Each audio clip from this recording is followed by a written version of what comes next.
Hey there, my name is Belinda. I'm a meditation teacher and I'm really passionate about all things spiritual wealth and health and building our richness on the inside. So if that's something you're interested in, you are definitely in the right place, and I'd love it if you subscribe to my channel. Today I want to talk about spiritual nutrition in terms of the health of our society and how we treat each other. Having come from a background of nutrition, and after a while starting to see how do we treat people with health, we tend to treat the symptoms and not always the deep-seated core issues. And it really feels like this is the same for how we tend to treat people in our society. If someone is not well, either emotionally, mentally, or spiritually, we tend to just medicate them, aka treat the symptoms. We even ostracize people, we shame them, we push them away, rather than really looking to the core issues of wow, this person might be spiritually unwell, they don't feel connected, they're feeling self-doubt, they're feeling depressed, they are acting out because they are so desperately missing this love and connection inside themselves. Imagine if we approach things in that way and try to resolve the core issues of why people are acting out, rather than kind of pushing them and ostracizing them.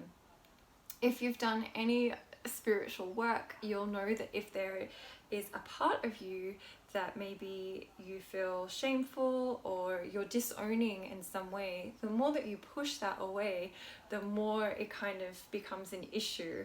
You need to resolve things by bringing them out into the light and opening them up and sharing and having conversations. And I feel like this is so needed in the world right now.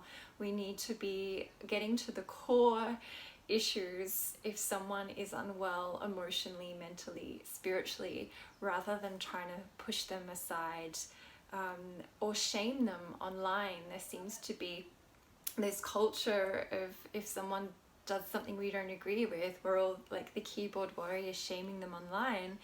And this feels akin to going to a modern day lynching. We don't know anything about these people, and a lot of people just hover around. So these are just some reflections, and if you resonate or feel the same, it would just be really good to know below.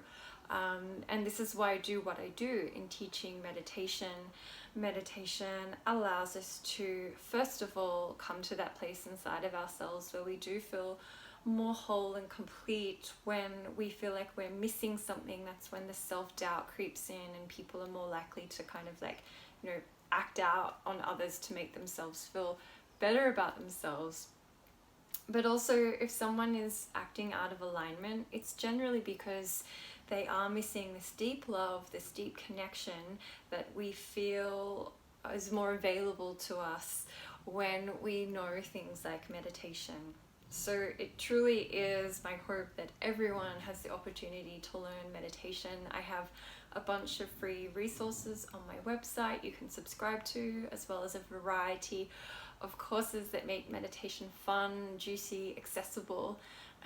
So please do check those out and comment below if you feel the same about this topic.